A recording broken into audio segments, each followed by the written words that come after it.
Bé, bon dia a tots. Com s'està donant compte, no estic en classe i bé, no passa res, simplement que un familiar meu, en el que he tingut contacte directe, pues, ha donat positiu de PCR i seguint el protocol pues, no puc anar a donar-vos la classe. Aleshores he pensat que el més productiu seria gravar-vos un vídeo en el que explicara un poquet la matèria que teníem que donar avui per a que pugueu seguir-la en classe i aprofiteu el temps.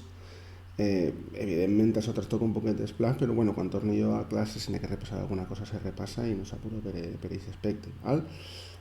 Sí que estos dies intenteu mirar un poquet més aules perquè és possible que vos mani algo de faena o de instruccions en quant a treball per aules i si teniu qualsevol tipus de dubtes és exactament igual, és dir, m'escriviu a través d'aules un missatge i jo pues, intentaré contestar-vos el millor possible i espero que això no s'allargui molt. Jo estic bé, o sigui que no hi ha ningú tipus de problema en aquest aspecte i el familiar també, no hi ha en aquest aspecte cap problema i res, anem a començar. Aleshores vaig a traure el llibre que el tinc jo en PDF. I estàvem en la pàgina 77, que és la part de creació musical, esta part que, com recordeu, no està resumida a les transparències que jo penjo en aules o que podeu fotocopiar-se cara a estudiar, aquesta no és la part d'història i per tant sí que vos demano que estigueu atentos perquè esta part, l'explicació que aneu a tindre s'està d'ací. En este tema del que parlen és de lo que és el compàs, és una cosa de la qual ja hem parlat tant en primer com en segon, però bé, no està de més que fem un xicotet repàs a les característiques que presenta i sobretot en aquest cas a la classificació que ens fan entre compassos binaris, entre compassos simples, compassos compostos i després binaris ternaris i quaternaris, que bàsicament és el que anem a veure. Val. Bueno, pues vos llegís el que diu és el llibre, diu que el signe que apareix escrit al principi del pentagrama i a la dreta de la clau, és a dir, este signe d'ací, en forma de fracció amb un número d'alt i un número baix, es denomina compàs.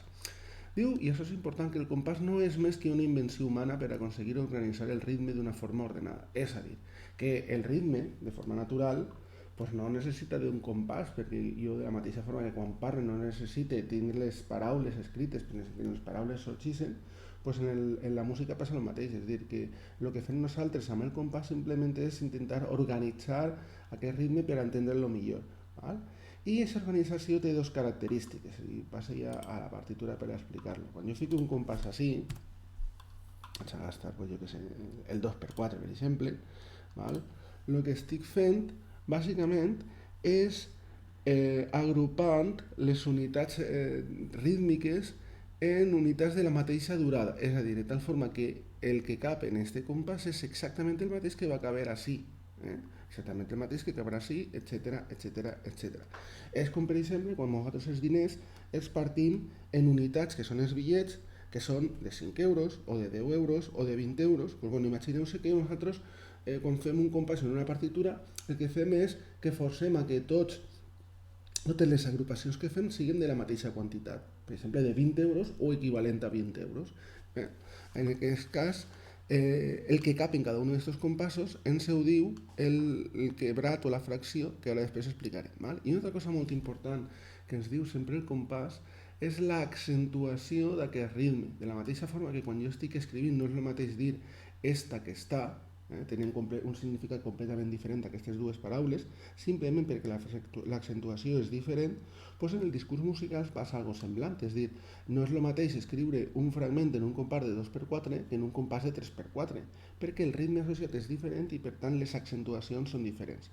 Com a regla general, l'accentuació del compàs sempre recau al principi, és a dir, que la nota més forta del compàs, si no es diu el contrari amb un signe, que això ja s'explicarà més endavant, aquesta accentuació sempre recau en la primera nota que apareix en el compàs. Per exemple, en un compàs de 2x4, cada dues negres tindria un accent, si el compàs era de 3x4, aquest accent seria cada 3 negres. Bàsicament, aquesta és l'explicació que justifica la utilització del compàs. Val? Bueno, doncs anem a explicar ja què vol dir cada un d'aquests dos números. I per això tornem al llibre.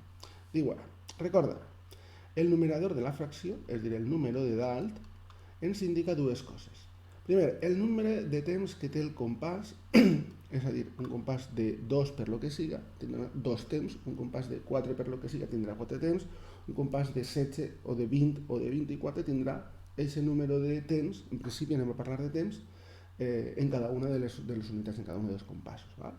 I la segona cosa que ens diu és la quantitat de figures de nota que entren dintre del compàs, figura unitat de compàs. Bueno, això quasi que ho anem a deixar i després ho explicarem millor, lo de la figura unitat de compàs i la figura unitat de temps, perquè entre altres coses no està, me dona a mi més o menys explicat així el llibre. Val?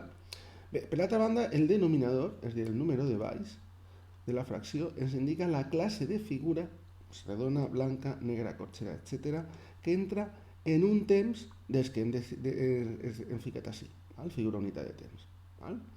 Ara després continuarem. Ara m'explicaré això un poc millor. És a dir, jo, en el meu signe, quan fiqui un 2, el que estic dient és que en principi, així dins, el que vaig a fer és divisions de 2 temps, val? O de 2 pulsacions. Jo parlaria més de pulsació que de temps, després veurem per què. Val? I el 4 el que m'està dient és que en cada una d'aquestes pulsacions que jo he creat en el meu compàs, en aquest cas de 2, en cada una d'aquestes 2 pulsacions el que va caber és una negra. Per què? Perquè el 4 és el símbol de la negra. Bueno, i per això vaig a fer-vos una xicoteta taula, a veure si tinc per així el Word, per a que ho tingueu clar. O millor, mira, així mateix ho puc fer. A veure, tenim la redona,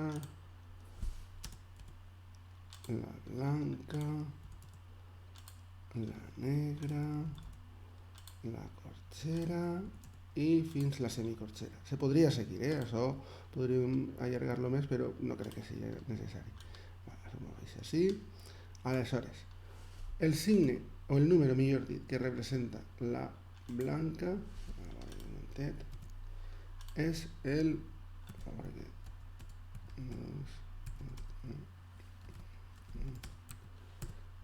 Vale, això ho arrastrem així baix. Ahí estem. Vale, pues el signe que representa a la redona, o el número que representa a la redona, perdón, el denominador es el 1. El de la blanca, el 2. El de la negra, el 4. El de la corxera, el 8. I el de la semicorxera, el 16. I algú me preguntarà, i per què estos números? Bueno, pues vosaltres penseu que la figura més gran que jo puc estar és la redona. Per tant, per això se l'assigna el número més xicotet. Per què? Perquè quantes blanques s'entren en una redona? 2. I quantes negres? 4. I quantes corxeres? 8. Finalment, quantes semicorxeres? 16. Si seguirem la progressió, el número que seguiria seria 32, després 64, etc, etc, etc. És a dir, que realment el que tenim són una sèrie de potències de 2. Comencem per 2 elevat a 0, que és 1, 2 elevat a 1, que és 2, i així anar successivament. Val? Això pel que fa al denominador, recordem, perquè en el numerador hi ha algun tipus de restricció? Cap. És a dir, en el numerador puc ficar el número que vulgui. 2, 3, 4, hasta l'infinito i més allà, que diria Buzz Lightyear. ¿Vale? Bueno, tenint això present, en un compàs de 2x4, jo tinc clar que tinc 2 pulsacions i que en cada una d'aquestes pulsacions entra una negra, perquè aquesta és la correspondència, o una figura equivalent a la negra. És a dir, jo podria ficar 2 negres, vaig a ficar-les, però també podria ficar una negra i 2 corxeres.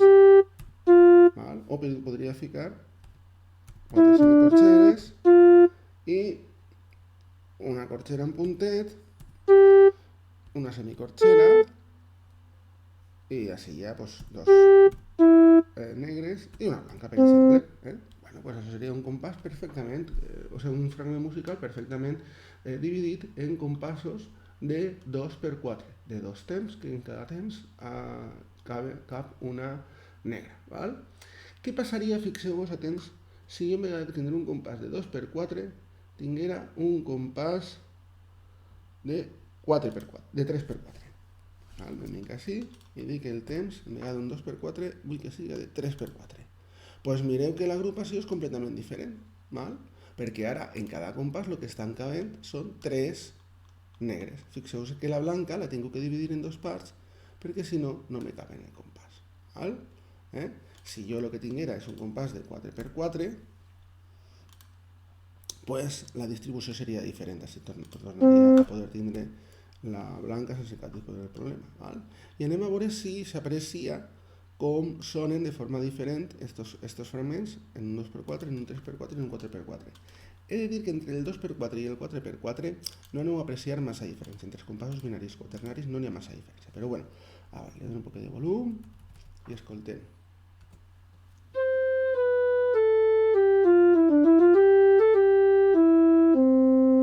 Vale? Això seria el 2x4. Ara escoltem el 3x4.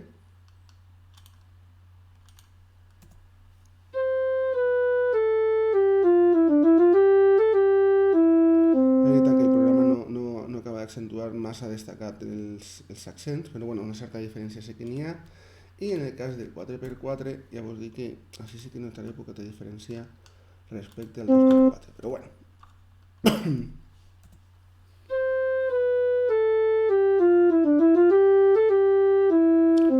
Malauradament no tinc així en casa un teclat per a poder-lo fer acústicament, però bueno, quan torni a classe sé que ho farem. Ja cregueu-se que la diferència és apreciable.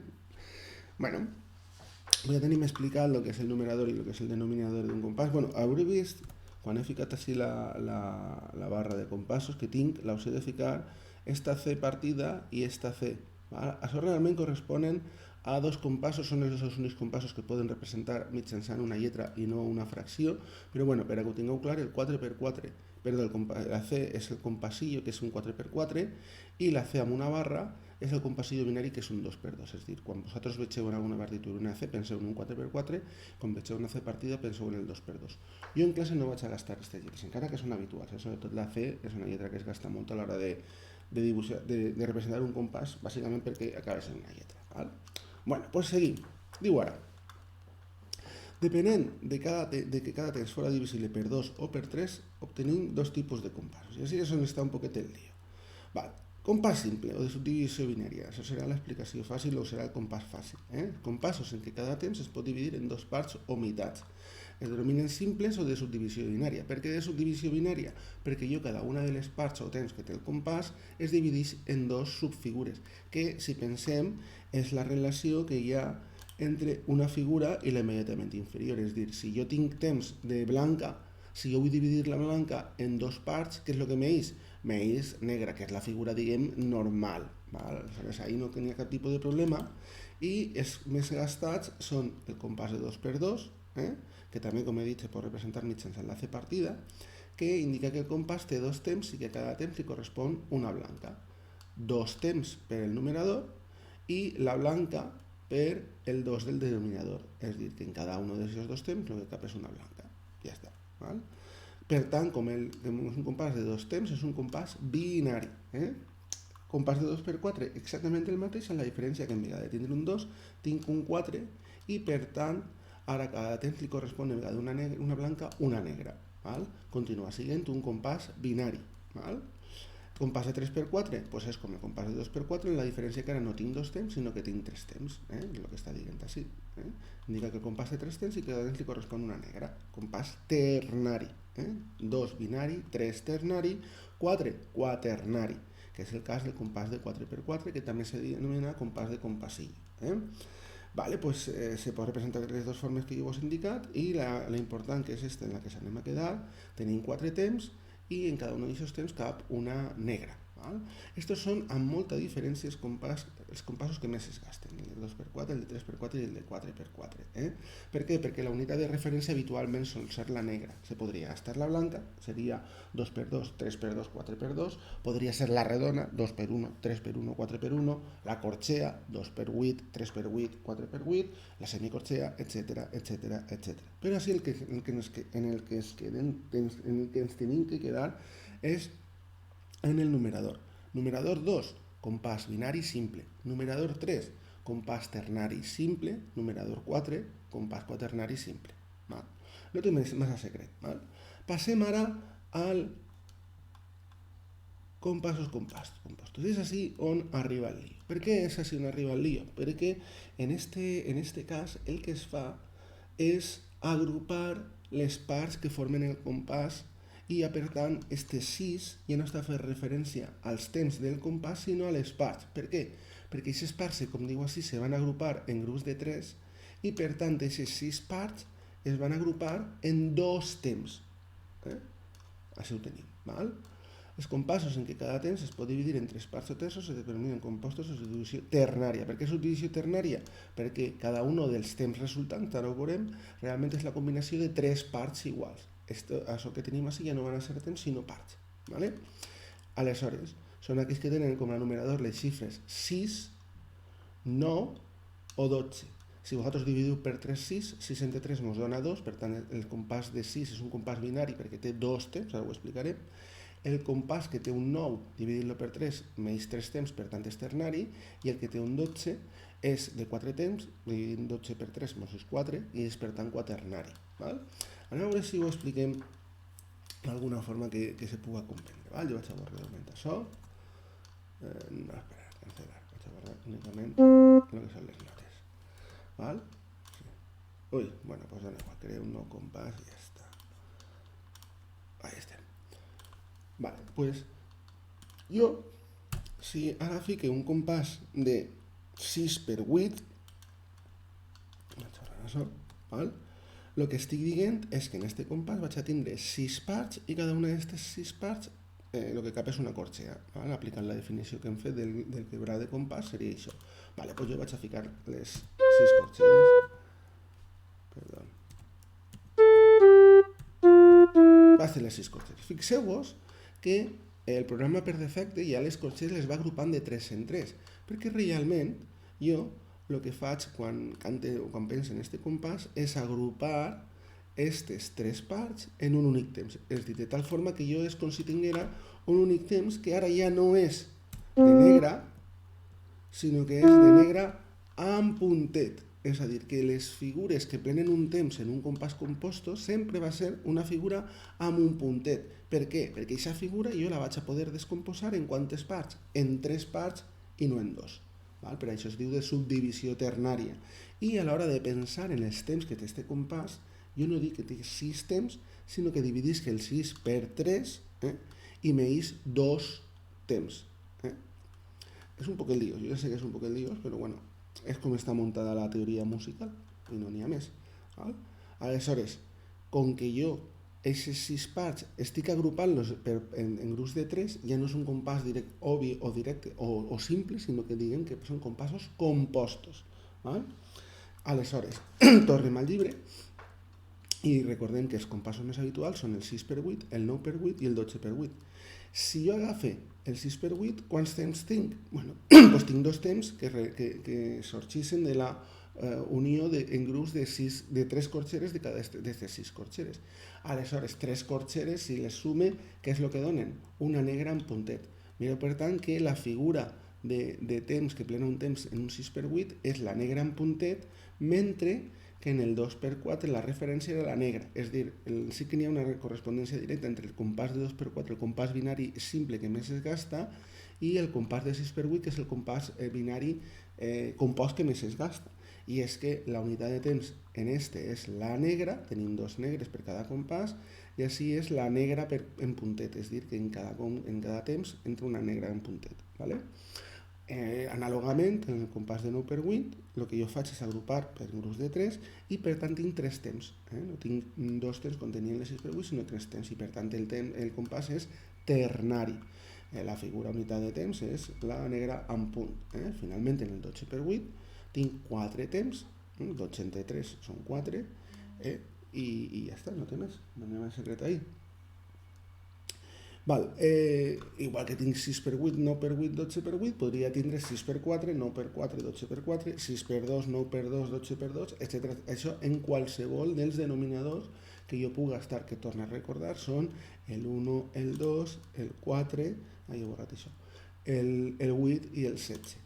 Pues bueno, a grandes rasgos, aquesta seria un poquet l'explicació que ens donen al llibre. Faltaria una cosa, una pregunta que potser algú ja s'ha preguntat. Val. Si jo tinc un 2 al numerador, és un compàs binari simple. Si jo tinc un 3 al numerador, és ternari simple. Si tinc un 4, quaternari simple. Si tinc un 6, és binari compost. Si tinc un 9, és ternari compost. Si tinc un 12, quaternari compost. Perfecte. I si tinc altre número, perquè jo dic que podria gastar com a numerador qualsevol número, el 1, el 5, el 7, el 8, el 12, el 10, el 11 i a partir del 13 hi ha qualsevol número.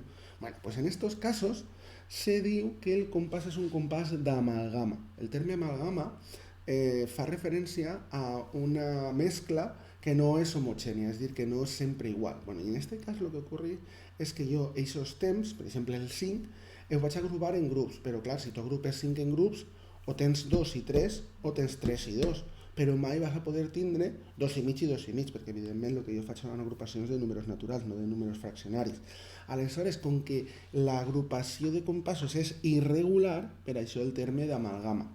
Vale, algú me dirà, escolta, i el 8 no pots agrupar-lo en 4 parts de 2 o en 2 parts de 4? Sí, però per això jo no gastaria el 8, sinó gastaria el 4 o gastaria el 2. Quan jo estic fent un compàs que el numerador té un 8 és perquè normalment aquest 8 estic pensant-lo com una unió de 3 més 3 més 2 i per tant és una unió irregular. En definitiva, aquesta és un poquet la idea dels compassos d'amalgama, que per l'altra banda no anem a explicar així. Val? Aleshores, podem dir que com a resum podríem fer una taula, a veure si puc arrencar l'Excel i us faig la taula, perquè això ho faria a la pissarra, però clar, com no estic a l'institut, doncs no puc gastar la pissarra, a veure que tinc per així l'Excel. Sí està. Oi, disculpeu. Sí està. Vale, doncs a veure si arranca i faig la taula en un momentet i si no us queda clar. Entonces sería taula de compasos en función del numerador, perquè així el número que d'alguna forma determina com és el compàs és el numerador. Val? Jo vaig a tindre compassos binaris, ternaris i quaternaris, val? I vaig a poder dir que són compassos simples, composts o d'amalgama. Vale, pues, si el compàs és binari simple, el numerador que vaig a tindre? Un 2. Si el compàs és ternari simple, vaig a tindre un 3. I si és quaternari, vaig a tindre un 4. En el cas dels compassos compostos, per analogia, l'únic que tinc que fer és multiplicar per 3 el numerador. Aleshores, el 2 de dalt multiplicat per 3 dona un 6, el ternari donaria 3 per 3, 9, i el quaternari 12. Finalment, en els compassos d'amalgama, qualsevol altre número. És a dir, el 1, el 5, el 7, el 8, el 10, el 11 i tots els demés es correspondrien a compassos d'amalgama. Això vaig a fer-lo un poquet més així arreglat, perquè quede bonico. Vale. Vaig a fer-lo un poquet més gran. Ho veig bé. Sí, això ho veig bé. Queda més bonic que m'ha quedat. Bé, vaig a ficar així baix perquè quede clar. Els denominadors hauran de ser potències de 2, recordeu-lo. 1, 2, 4, 8, 16, punts suspensius. Bueno, doncs això que teniu així, podríem dir, vaig a fer que me quede bonico del tot. Una part, estas y esta. ¡Ay! Perdón.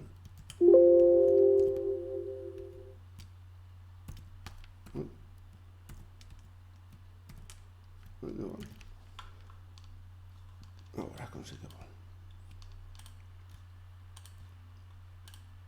Ahí está, qué bonito m'ha quedat, Fent un corallo de l'Excel. Bueno, pues este seria un poquet el resum del que m'he explicat avui. Jo ja sé que en l'explicació, pues, home, donades les circumstàncies, crec que el millor que podíem fer, perquè per desgràcia no puc estar en classe, però bueno. Espero que vos servisca d'aclaració del que apareix per altra banda al llibre, val? I en això acabem tot el que està explicat al tema del barroc. Aleshores, el pròxim dia començarem parlant ja del classicisme i farem la introducció al context històric, és el que teniu en les dues primeres pàgines del tema. Ja sabeu que quan acabem un tema pues, toca ficar data d'examen, però jo crec que donades les circumstàncies pues, quasi que val la pena que esperem uns dies. Jo crec que la setmana que ve, si no la següent, ja estaré per ahí i ahí ja decidim quan fem l'examen. I res, no vos canse més, espero que l'explicació no siga massa avorrida, que el pobre professor de guàrdia aguante lo millor possible el tema i res, a veure si podem o bé connectar-se per videoconferència el pròxim dia o bé continuar fent vídeos i així pues, per lo menos no perdem el contacte. En fin, que gràcies per l'atenció i ens veiem el pròxim, i ens veiem el pròxim dia. Un abraç!